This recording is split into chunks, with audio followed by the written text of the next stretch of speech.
Arrange marriage, ये शब्द सुनते ही दिमाग में क्या आता है? खैर, जो भी आता हो, ये कहानी उस सोच को पूरी तरह से पलट कर रख देगी। सोचिए, एक दूल्हा, एक दुल्हन और शादी से ठीक एक रात पहले भागने का एक प्लान। और मजे की बात यह है कि इस प्लान में दूल्हा खुद दुल्हन की मदद कर रहा है। ये कैसे हुआ? चलिए इस अजीब कहानी में उतरते हैं। जरा उस सीन को इमेजिन कीजिए। शादी में बस कुछ ही घंटे बचे हैं, घर में मेहमान हैं, ढोल नगाड़े बज रहे हैं और दरवाजे पर होने वाली दुल्हन खड़ी है। लेकिन उसके चेहरे पर मुस्कान नहीं, एक ऐसी खबर है जो सब कुछ बदलने वाली है। ये है बिट्टू और उसकी दुनिया बस उलटने वाली है। पिंकी सिर्फ शादी नहीं तोड़ रही है, वो बिट्टू को बताती है कि वो किसी और से प्यार करती है, शादी से ठीक एक रात पहले। ये एक ऐसा सच है जिसके झटके के लिए कोई भी तैयार नहीं हो सकता। लेकिन रुकिए, कहानी में असली ट्विस्ट तो अब आने वाला है। बात सिर्फ शादी तोड़ने की नहीं थी। पिंकी की जो रिक्वेस्ट थी वो इससे कहीं ज्यादा हैरान करने वाली थी। वो अपने ही मंगेतर बिट्टू से उसे भगाने में मदद मांग रही थी। जी हां, कि वो उसे उसके प्रेमी के पास तक छोड़ आए। ये एक ऐसी मांग है जिस पर यकीन करना ही मुश्किल है। और ऐसा नहीं है कि पिंकी बिना सोचे समझे चली आई। उसका तो पूरा फुल प्रूफ प्लान तैयार था। सामान पैक है, उसका प्रेमी उसे लेने आ रहा है और सबसे चालाकी वाली बात, उसने घर पर एक चिट्ठी छोड़ी है जिसमें लिखा है कि यह फैसला दोनों का, मतलब बिट्टू और उसका, आपसी सहमति से हुआ है। मतलब बिट्टू को बिना बताए ही इस साजिश का हिस्सा बना लिया गया। और यहीं पर कहानी एक ऐसा मोड़ लेती है जो समझ से परे है।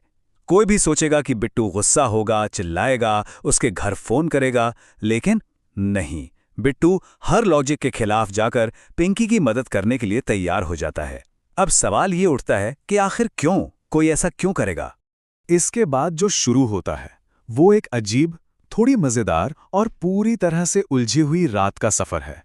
एक स्कूटर की सवारी, एक मंदिर का अंधेरा कोना और फिर अचानक बिट्टू के चाचा का वहां पहुंच जाना, जो इस पूरी सिचुएशन को और भी ज्यादा कॉम्प्लिकेटेड बना देते हैं।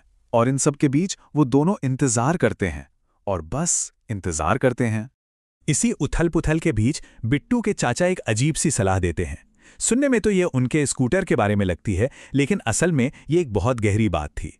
एक तरह की चेतावनी, एक भविष्यवाणी कि आगे का रास्ता शायद आसान नहीं होने वाला है। और हुआ भी वही।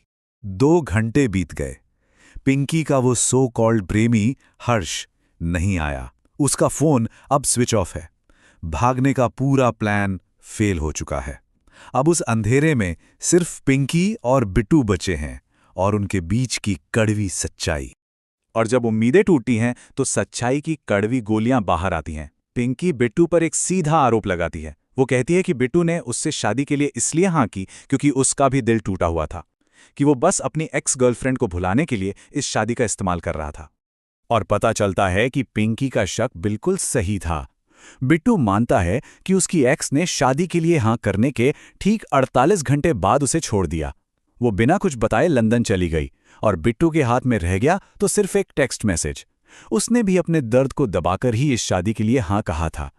अब हम कहानी के उस हिस्से में पहुंचते हैं जिसे जादू की दुनिया में कहते हैं द प्रेस्टीज। ये वो पल होता है जब जादूगर पर्दा उठाता है और आपको पता चलता है कि जो आप देख रहे थे असल में वो था ही नहीं। और फिर पिंकी एक ऐसा बम फोड़ती है जो पूरी कहानी को पलट कर रख देता है।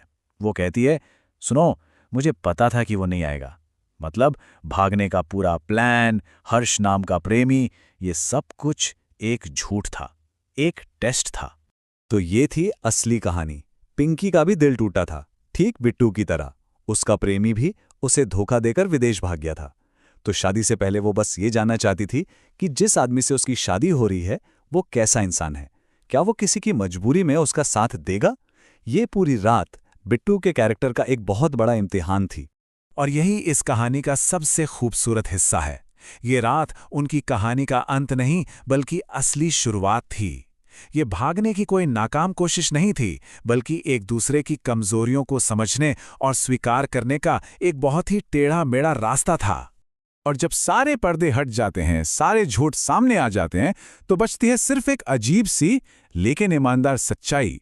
और फिर वे दोनों एक नई समझ के साथ शादी के लिए राजी होते हैं। इस बार की हाँ किसी मजबूरी या दिखावे की नहीं, बल्कि एक दूसरे को असल में जानने के बाद की है। और ये कहानी हमें एक बहुत ही दिलचस्प सवाल के साथ छोड़ जाती है। पिंकी ने जो किया वो एक धोखा था, एक साजिश। लेकिन क्या उसी धोखे ने उन्हें एक दूसरे की सच्चाई के करीब नहीं ला दिया? तो सवाल यह है कि क्या एक झूठ एक ज्यादा ईमानदार रिश्ते की नींव रख सकता है? इस पर जरूर सोचिएगा।